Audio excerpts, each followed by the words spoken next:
Hi, friends, neighbors. So let's talk about my shitty doctor's appointment yesterday. Okay, so a little bit of background. This was a visit to my GP who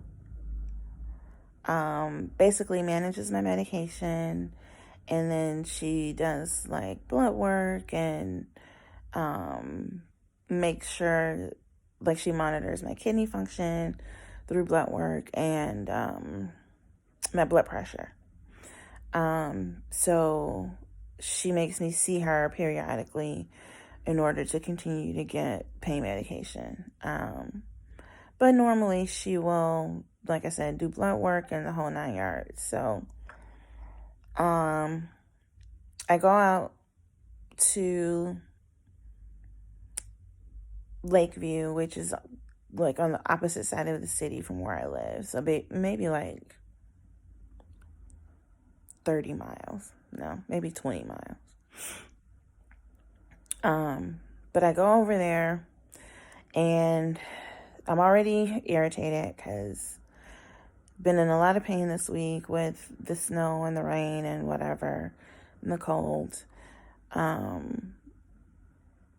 I was already just annoyed from having to be there, and I ended up having to take an Uber because I couldn't leave work sooner, whatever. And then I get there, and the girl, I guess they're physician's assistants or nurses or whoever that does your vital signs, she couldn't get my blood pressure. And she was doing it on my left arm, which was the side that was most painful. So, and she did it twice and she still couldn't get it. So that made me annoyed. So the doctor walks in the room and she is immediately weird, not normal. And she looks at me and she goes, "You seem annoyed." I was like, "Well, yeah, I am. I'm in pain." And, I told her about the blood pressure thing. And then she just starts talking to me. She takes a look at my chart, looks at what, how they ask you, what your pain level is and where your pain is and all that. So she looks at all that and she's talking to me about my pain and pain medication, and we're going over what I take and all, dosages and stuff like that. And she says, "Well, you're at the max for Lyrica and you're at the max for the Cymbalta, and I don't want to give you opiates or anything like that."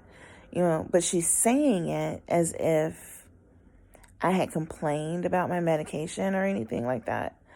And I hadn't. She asked me about my pain and I told her, and that was it.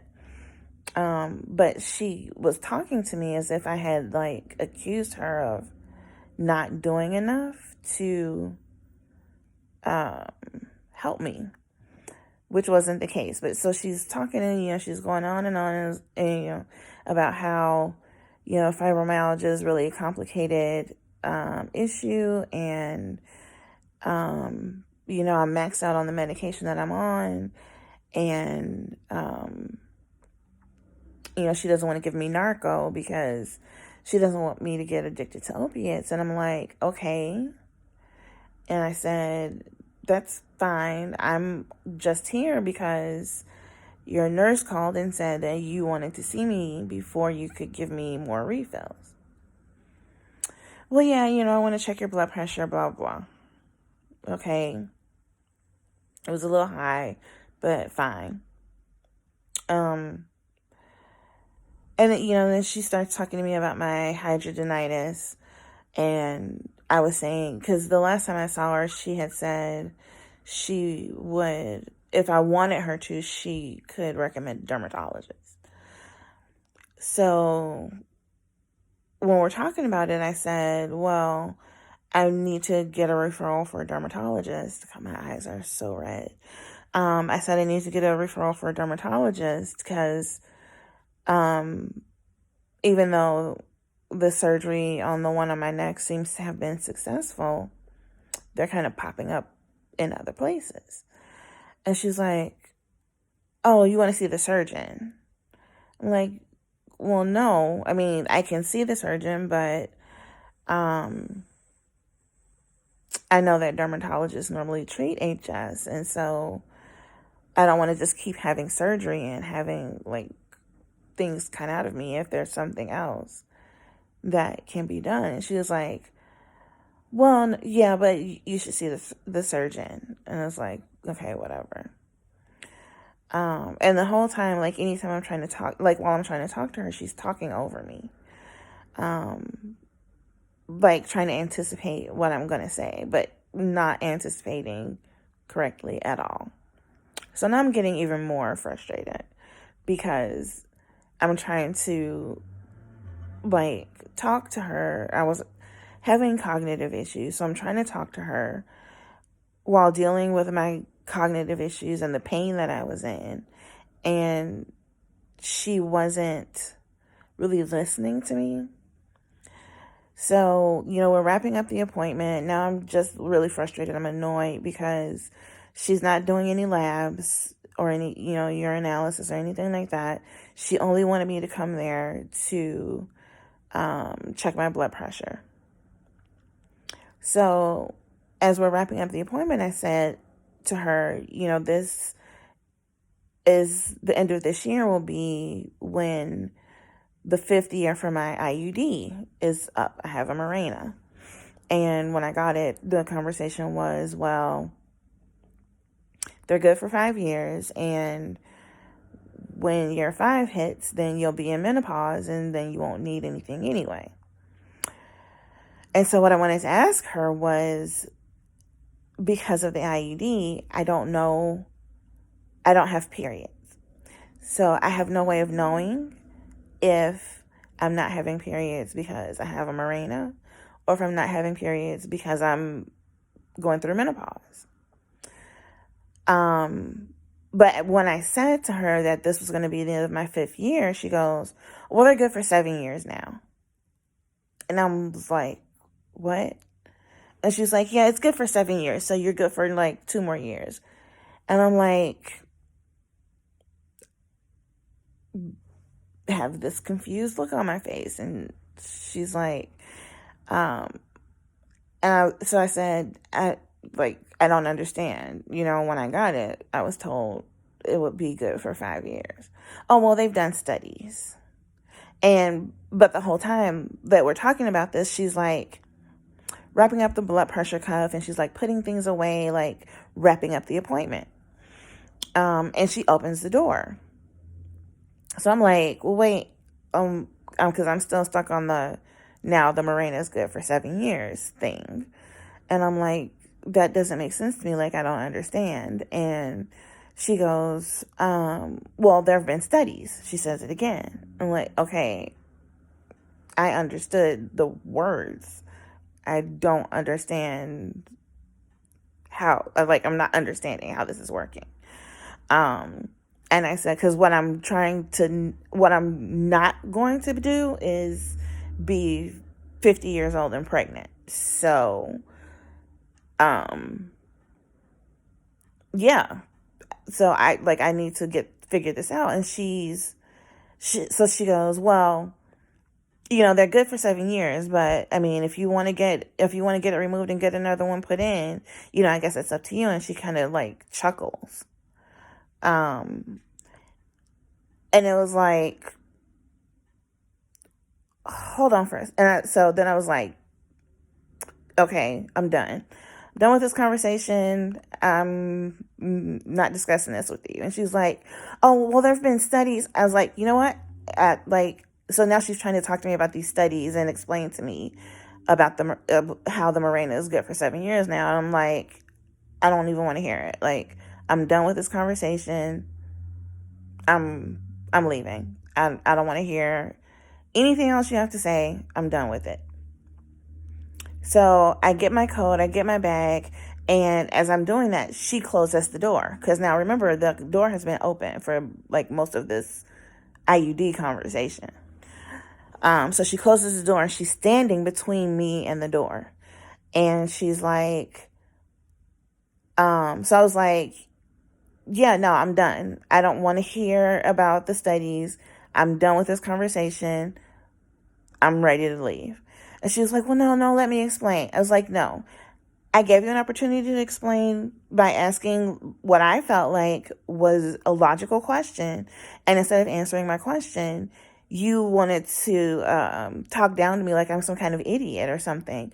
And I don't appreciate the condescension. So excuse me so I can leave. So she steps out of the way. So opens the door for me. And then she's like, well, I guess maybe I'll see you in July, because that's supposed to be when my next appointment is. She's like, well, I guess maybe I'll see you in July or maybe I won't. And I didn't say anything. I just left. And then, so I skipped the part about the Tai Chi, fucking Tai Chi. So we're talking about the fibromyalgia pain. And, she's like, have you tried Tai Chi? No.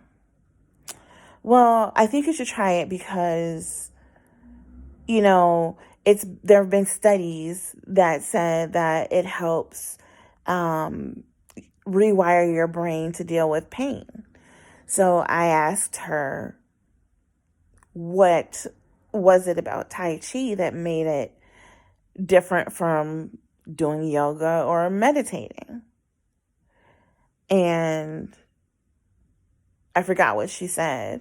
But then she said something about Tai Chi again. And I was like, okay, but I still don't understand. What's the difference between like doing Tai Chi or doing yoga or meditating? And she goes, well, Tai Chi is a type of exercise. Like she starts to explain to me what Tai Chi is. And I was like, hold on. I know what Tai Chi is. I'm asking you, what are the benefits of Tai Chi as opposed to doing yoga or meditating? Because I've tried those two things and those two things haven't helped. So I'm asking you, what about Tai Chi makes it better than yoga or meditating? Oh, I just think you should try it. Okay. So I forgot that part because I think I might have blocked it out because it really pissed me off. But so that was the first thing after the whole blood pressure debacle. That was the first thing. So I immediately I was already irritated when the appointment started, and like everything about the appointment after that just made it that much worse. And I've never, like, I see people post all the time about like medical abuse and stuff like that against people who are disabled or, people who are overweight. And with the exception of one doctor, I've never really experienced that in this chronic illness, chronic pain journey that I've been on these last few years. I haven't experienced it. So, I haven't spoken about it one way or the other. And the only other incident that ever happened was I was about a year into seeing her. I've been seeing this doctor now for like 4 years. So I was probably like a year into seeing her, and I went in for an appointment and I was annoyed because I'm always annoyed. And she said, you seem like you're irritated with or annoyed with me. I said, no, it's not personal. I'm annoyed, period. It's not you. I'm not annoyed with any particular person. I'm just annoyed. And the whole appointment kind of went downhill from there because she seemed to take it really personally that somebody who had been in pain for like 3 years at that point was annoyed. So, but nothing like that ever happened again. And I actually liked her up until this incident because I never felt like she was rushing me out after an appointment, or anything like that. So I don't know. It was just weird. But so that was my terrible doctor's appointment story. It probably would have been better if I had told it yesterday because there would have been a lot more swearing and a lot more passion behind it because I was really pissed off. But yeah, now I've been home and had a chance to take pain medication. So yeah, but that's the story. So now, in addition to looking for a dermatologist and a new rheumatologist, I'm looking for a new GP, which means I'm probably also looking for a new affiliate hospital. But we'll see how that goes. All right, guys. Talk to you soon. Happy Friday.